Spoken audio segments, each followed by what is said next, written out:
So the African perspective of spirituality, we've covered the idea of it being omnipotent. We've covered the idea of them being able to recognize God in the environment. How, from the African perspective, did they recognize God in one another? How did that dictate their behaviors, how they interacted, their belief system? Through possession. Through possession. So, what we call today vice, narcotic, alcohol, these things alter our mind state.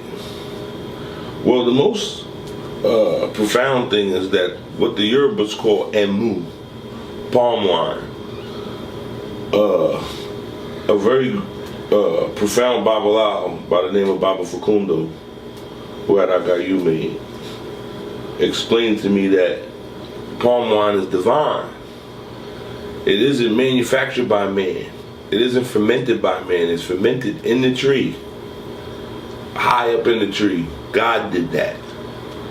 And so man drank it and altered his state. And in altering his state, he allowed spirit to use his vehicle and to communicate with us. So this is why in indigenous societies they have these ceremonies where people eat certain plants or drink certain concoctions so that they can go into a trance. And in that trance, God appears by way of liaisons, which is spirit, right? That are close to the material world, that are conscious enough to be aware of the situations and the pitfalls, and so to give advice on how to conquer these things. So we don't know if the first blacksmith was, let's just say hypothetically, the first blacksmith is sitting there at a campfire and they've been eating some leaves that make them hallucinate, and one of them gets in a trance and he starts telling the blacksmith that it is his destiny to go in that mountain and find something. And so he goes and he's like, well, the spirit told me to, and now here it is, he came across something that was different than the other rocks, and he necessarily investigated, and then they put it through the test and they put it in the fire, and then they found some way to do something with it. That is the divinely inspired, right? So when interacting with one another, we all, from the African perspective, that they realized that each person carried the divine within them?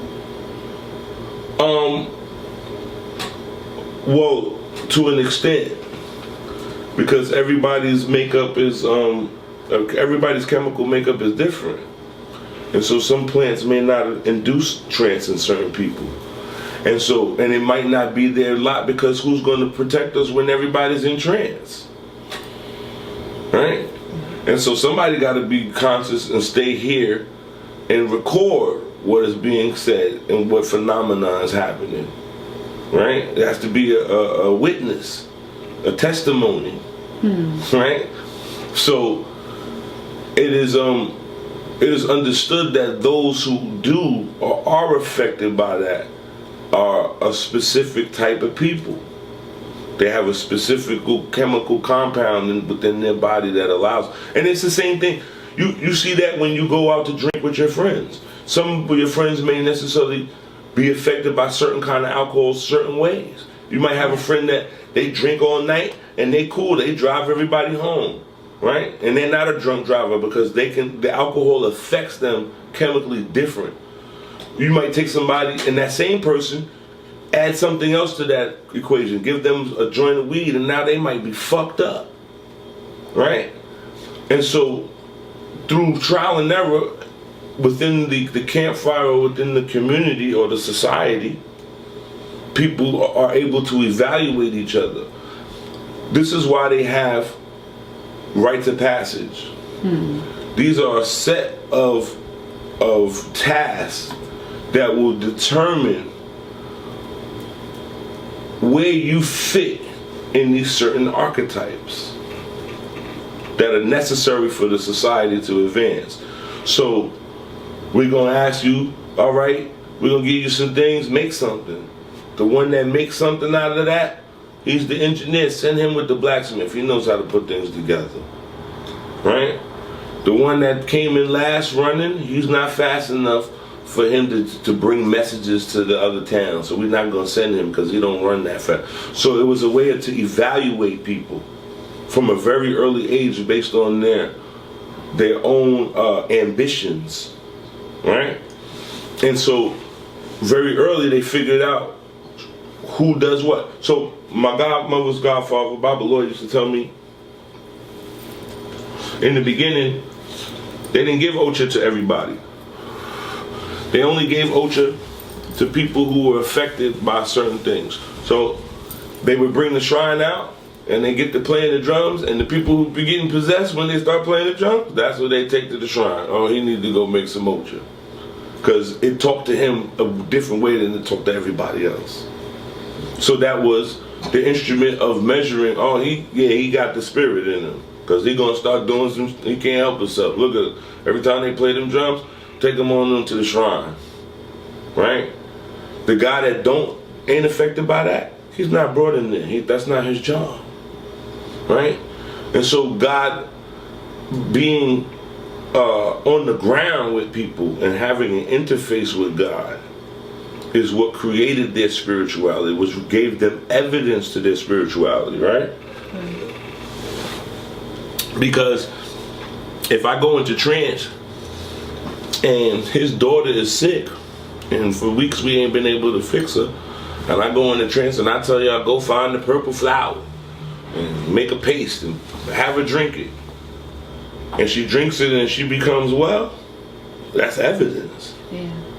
Right? And we record that in our mental Rolodex, the purple flower. When you see those symptoms, so it's trial and error.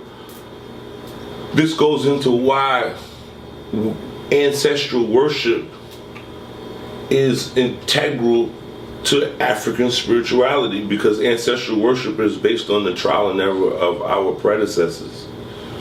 They saw these acts happen, they recorded them, and then they gave context. Listen, don't do that because X, Y, and Z will happen. Right? That information is held within the ancestral memory bank. Right? And we know this to be true because of what you study, epigenetics. That this consciousness or this information does not have to be communicated.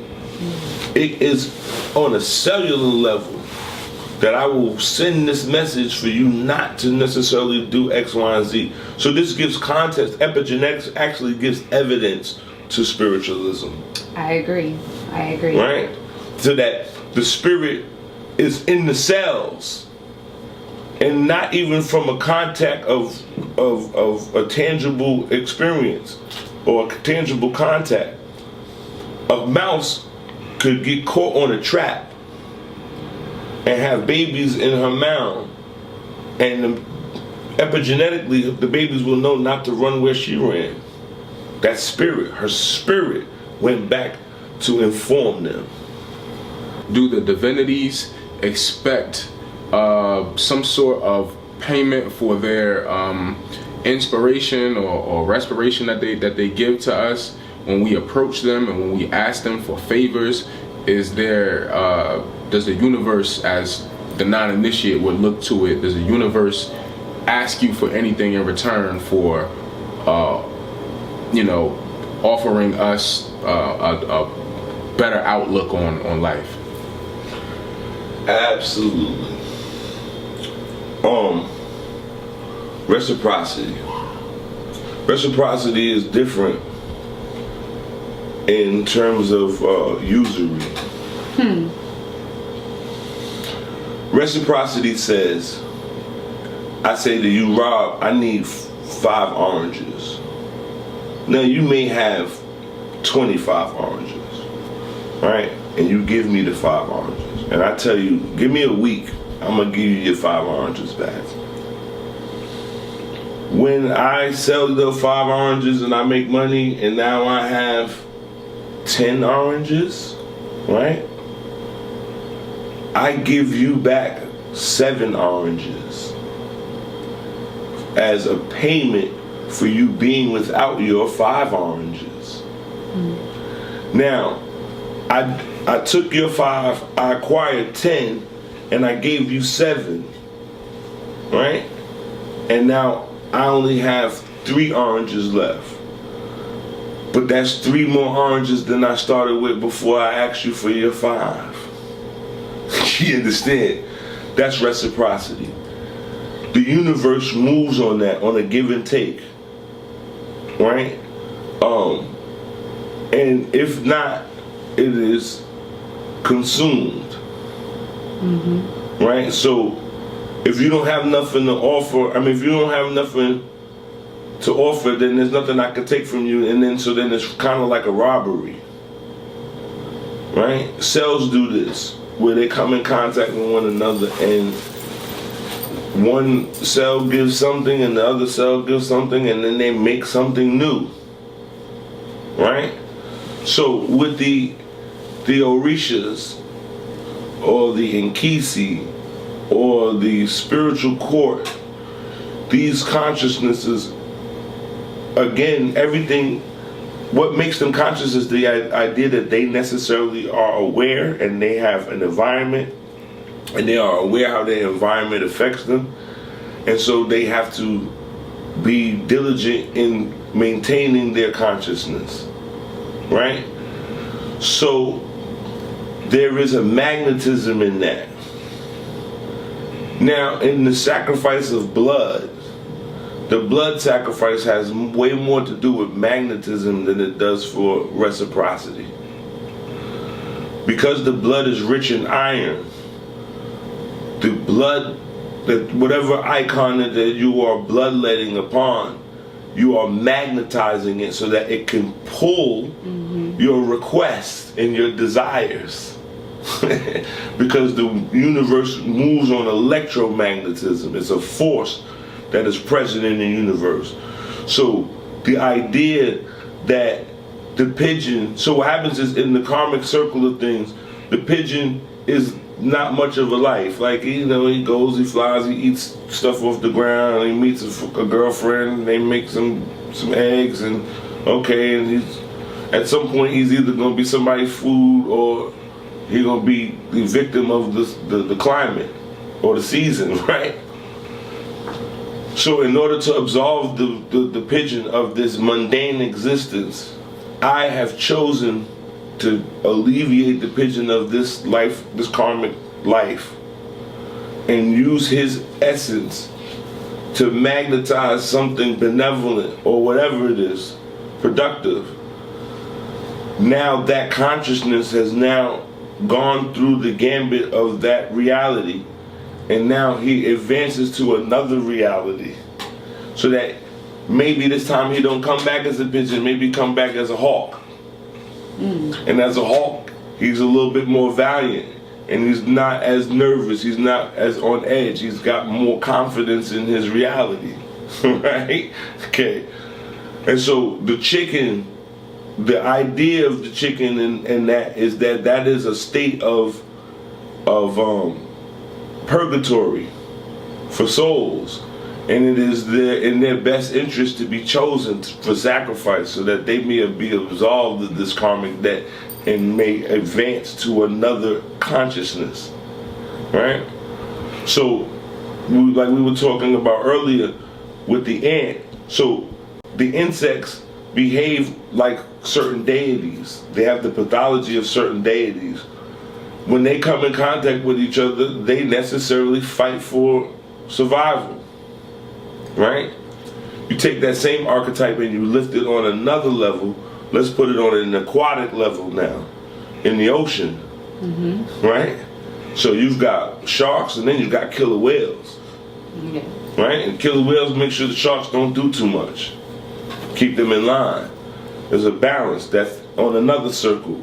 Now we broaden the circle when we come out, and when we took a look at the entities that live in the air. So like we took, there's the pigeon, there's the rooster, there's a hawk, right? There's crows, there's all these different kinds of birds that have different functions, right? And on different levels, each of them purvey a certain archetype and certain behavior, right? And then we take it out of the air and we put it into human beings, and then you find these same behaviors within human beings. So that human beings are essentially just playing out the animal kingdom or the insect kingdom on a human level. You got spiders, you got worker ants, you got worker bees, you got worms, right? You understand? I do.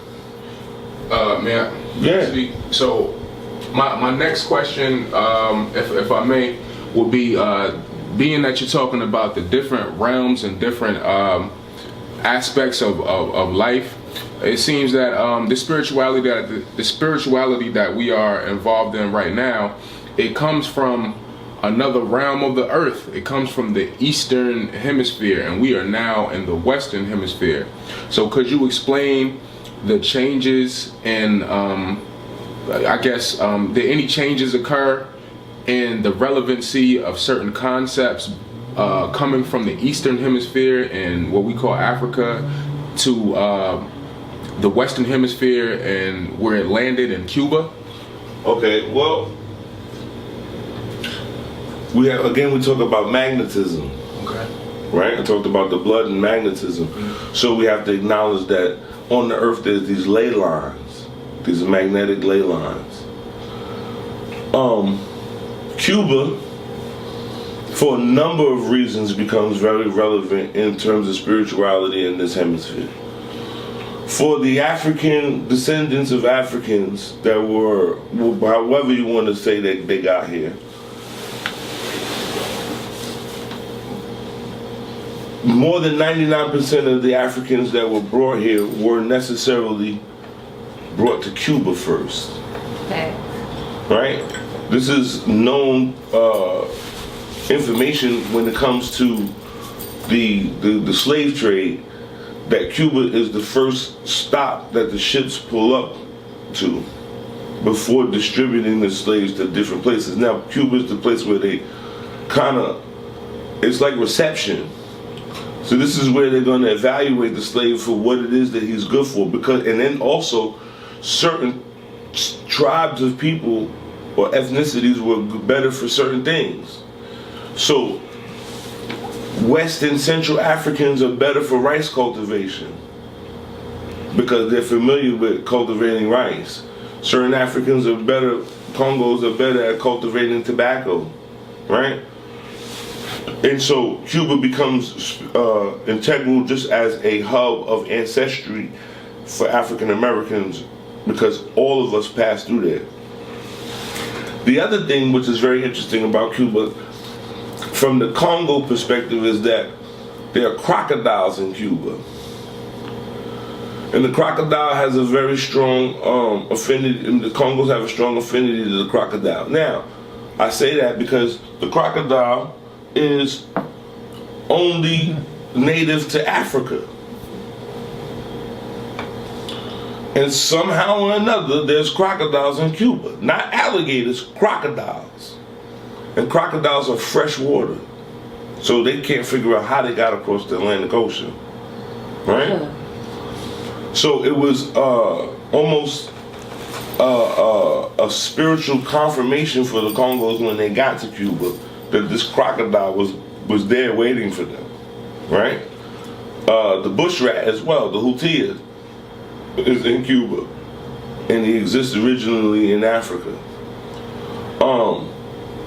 Now, when we talk about the magnetism and the ley lines, and so Cuba is the largest island in the Caribbean. It is the richest soil. It's the oldest soil because it's the largest landmass that comes out of some volcanic islands. You have Nevis and all these different islands, Montserrat. These islands have volcanoes on them. Cuba is the one that is most antiquitable. Okay, so it has a strong ley line in terms of its magnetic field. Culturally, so within Haiti, Within Jamaica, Trinidad, Brazil, Martinique, in these places, there is an African spirituality that is maintained. What makes Cuba so very, very special is that Cuba has all of the safety nets to a productive spiritual system. So in Haiti, they have possession, but they don't have a infallible divination system. In Brazil, their divination was not very prevalent, right? Why is this important? Because in spirituality, in a spiritual system, indigenous spiritual system, there needs to be a checks and balance system. If the possessed class, because the people who get possessed become a part of their own society, their own fraternity or sorority, in order to ensure that they do not become corrupt and try to exploit the society, we have divination. Divination will confirm or question the possession. So the idea is that if I bring you to a drumming and you encounter a person possessed with an orisha, and that orisha gives you specific advice, the person doesn't know you from a can of paint, it may resonate with you, but you still don't believe. Now I take you to go see my godfather, and my godfather reads you, and he don't know any of your business, and he reiterates the same issues that the possessed person reiterates. That gives you confirmation. That gives you an idea that this information is coming from two different sources, and it has the same common denominators of it. So Cuba, being that they had a divination system and a possession system, they were able to merge them together so that what you say possess, I can confirm it by going and get it in a reading. Or what you say in the reading, when I go to the drumming, will be confirmed or denied by the person who is what they call the elegun, the horse, will necessarily confirm what was said in the divination, right? So what happens is that the divination allows everybody to have access to the corpus of information from the divination verses. So that when it's seen, you can't tell me what it says from your own interpretation. There's too many people here who already have an interpretation of it, and have a trial and error experience with it. See, when I know I've been to Cuba twice now, and I guess coming from a convert or a Christian perspective, like we see the difference that I saw in Cuba and then my growing up is that it's not a lot of pageantry that we're so used to as African Americans to relate to God and spirit. Right. We could see a drumming, people have their doors open, we even had the drumming, there were kids looking in the window, and this is an everyday occurrence. This isn't just happening on Sunday.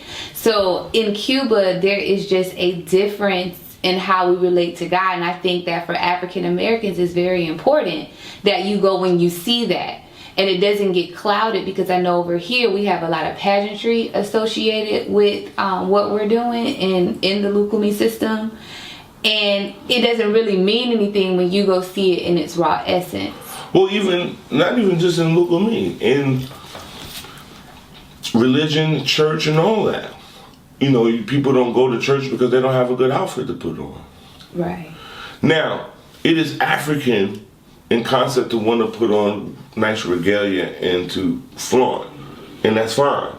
But you also are not chastised for not being able to do such, right? In Cuba, what makes it so very unique is their ability to express the omnipotence of God. So that I'm on the corner and I got my baker's hat on and I got my ide and my Lakis, and in just general conversation, I'm gonna use religious vernacular, right? We're gonna sing songs because Cuba as a society, their pastime, which is really theirs, rumba, is the effects of me singing to my situation, and I'm complaining about whatever circumstances. So it's essentially the blues mixed with the secular, right? So it's like R&B. right, but I mean to the point. So like, all right, so that rumba that we were at was Tito, right? So he starts off the song, na na sawe, na na we buruku sawe, na na sawe, na na we buruku sawe, ah chinambele, ah chinambele. So now he took an arara song and he applied it to the everyday hustle and rhythm of the new urban experience that they are trapped in. Because the original song is Chinambele ya, Apana Chinambele ya, right? But then he changed it. Ah Chinambele ya, ah Chinambele, ah Chinambele. So he's effectively taken his religious experience and applied it to his everyday lifestyle.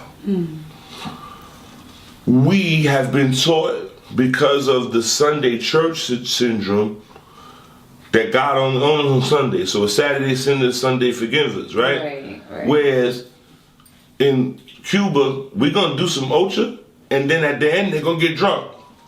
And turn all the way up. Right. Because God and all of that vice ain't got no separation. But we're gonna take care of God first. So we're gonna hold back the chaos for this amount of time that we're gonna get something productive done.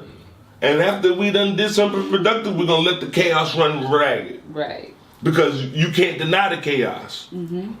So this is why every black wedding, baby shower, all of these different things that we have, it always ends up in a melee because we don't address it. So it's like, okay, at the baby shower, we're gonna have all this stuff for the mama. We're gonna bring out the presents. We're gonna let the old folks do their thing. We're gonna feed everybody. And now they're gonna crack the Hennessy. And then cracking the Hennessy, it is up to the elders to start taking the babies home. It's time to take the babies in the house, right? Because they drinking, and some things are gonna get ironed out here. Because now they drinking, and now they're gonna start ironing out issues that affect the family. Exactly. Motherfucker, you owed me money from last year when I bought your kids coats for winter and shit, right? And motherfucker's gonna have this thing out, and it's gonna get out of control because that is the nature of it. Because the universe is chaos.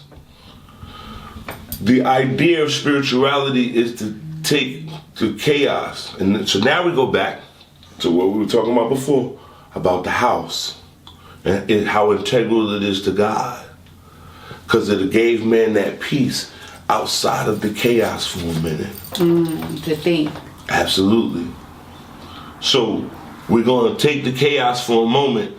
We're going to bring the Yahweh into this Ocha room, and we're going to have this format that we're going to follow, and these chants, and these mantras, and these rituals, right? And we're going to do all of that. And when we finish, now we're going to open up the curtain, and we're going to let the chaos in.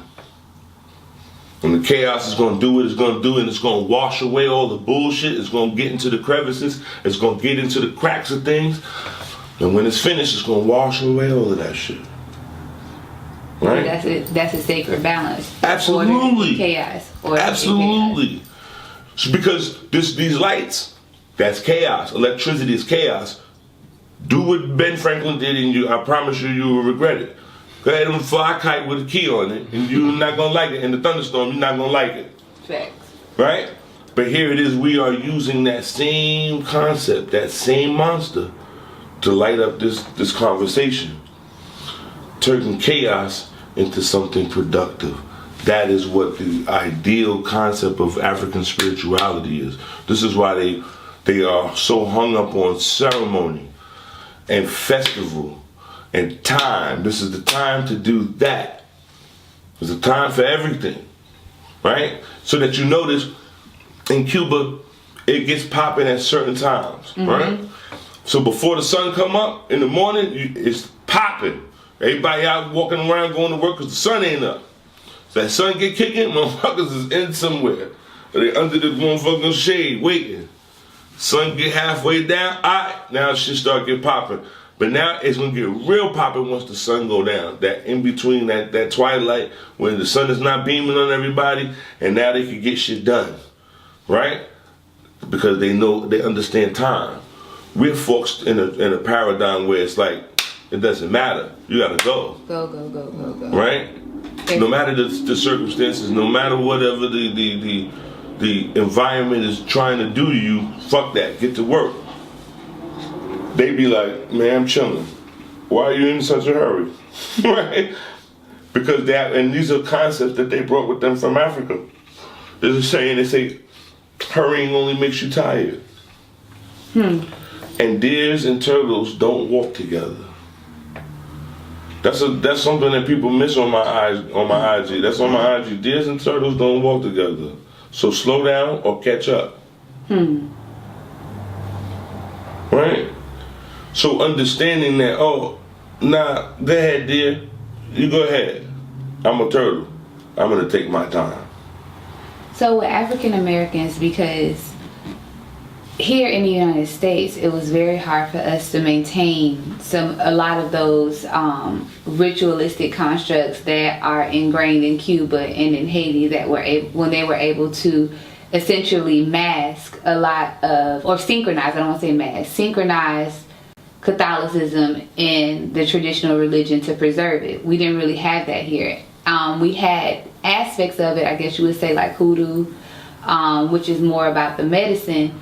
But when it comes to the idea of ritual, and not just killing chicken rituals, but the ritual of God, like how spirituality works in rituals, is that why it is important for African Americans to experience Cuba or to experience spiritualism, because it gets us back into ritual, which gets us in balance? That's an interesting question, because there's many facets to that. I'm going to touch on one real quick. Is economics.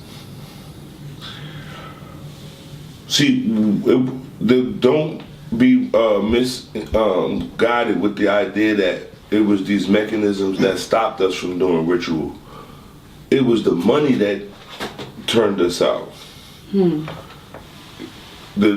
Originally, after the Reconstruction, they told black men that in order for them to get a job, so this is when the white boys created the unions, and the unions had these qualifications. We had to know how old you are, right? Because the unions started to say how long that they were going to work. They started talking about age disparity and all that. This brought a particular conundrum to Africans because they didn't have no birth certificate. They didn't know when their birthdays was. So what forced them into Christianity was the fact that in order to get a job, they had to have a birth certificate, and none of them did. And the only other applicable identification was baptism papers. Right? So that they used Christianity directly in terms of economics to weaken the Africans. Okay. Why that's particularly important in contrast to Cuba is because of Cuba's economic status for the last 60 years. The poverty has allowed the tradition to maintain itself, because the tradition is the blueprint for a socialistic society. There's a documentary by this group called Kabia. They do a documentary with this old man in Matanza, and they interviewed him, and he says, Lukumi is the original socialism. So it's my ultra birthday, and I spend all this money on food and sweets and sodas and beers for everybody to drink and eat and be merry. Now everybody comes in and they come and salute and they put money in the hickory. And that money is just a donation. But in return, they are guaranteed a plate of food, a bag of fruit, a little box of sweets, some candy, as well as the opportunity to network with people, because you have people from all walks of life in the Ultra House. So you might need a job, you might need an apartment, you might meet some friends, you might meet your next companion, as well as the ability to necessarily have somebody pick up on your problems and give you solutions to it. But nobody says, oh, Kristen can't get another plate because she only put $1.05 in the hickory. Everybody gets the same. So essentially, this is the origins of reciprocity and what the Caribbeans would call susu economics. Economics, exactly. I say to you, because this is how we communally. And so what happens is the poverty has allowed Cuba to practice these things. So in the Solar, even so, what happens is a lot of the conversion happened because of the poverty. So you might be living upstairs and you're like, I don't fuck with that Santeria shit. But every time I initiate somebody, I'm like, yo, my nigga, you wanna eat? Come downstairs and eat. Some black beans and some fucking chicken. Right? So now, you a little bit more receptive to me. So one day I'll be like, yo, man, you trying to have a baby. You need to come to my house and let me do some shit for you.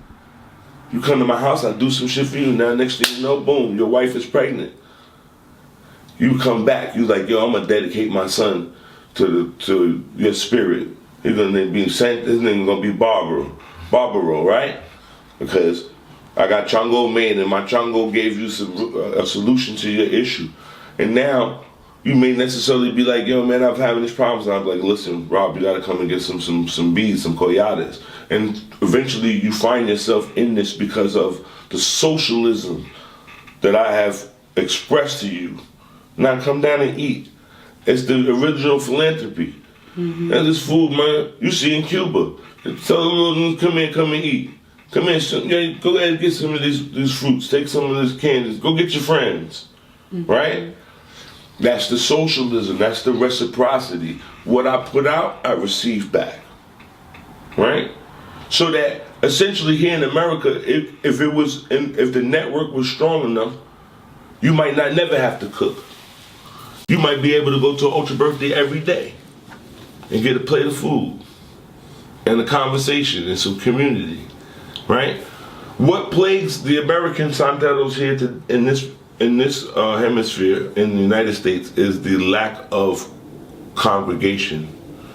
We don't congregate amongst each other, meaning that we don't live amongst each other. So there's not one street or one neighborhood that you're like, oh, that's Luku B Town, right? Once you have that, then you have your resources around you.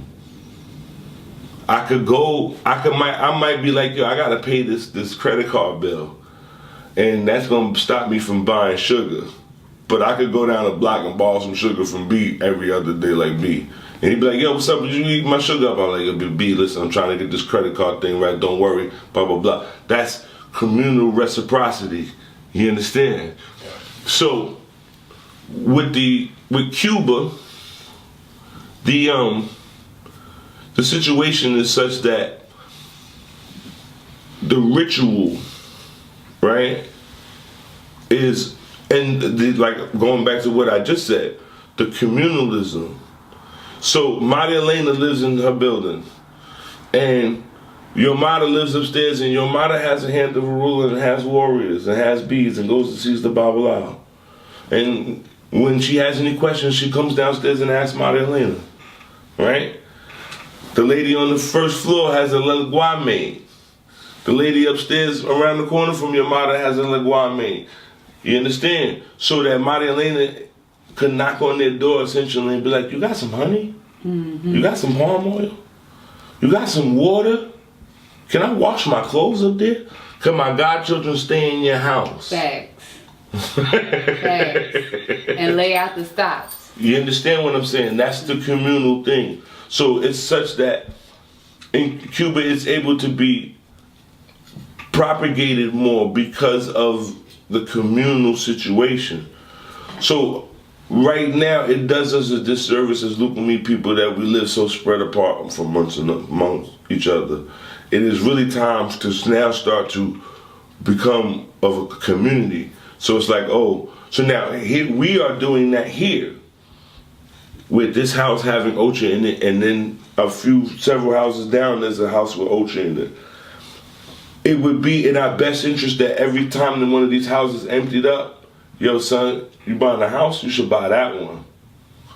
The more we do that, the more we exclusify ourselves so that there's nobody on our block that don't have no Ocha. So now we don't have to have a bembe in the basement. Now we could go to the precinct and tell them that we want a police car to stop Smith and A Street in the next street, and we're gonna block it off, and we're gonna only our people could park here, and we're gonna have a bembe in the middle of the street for a leg book.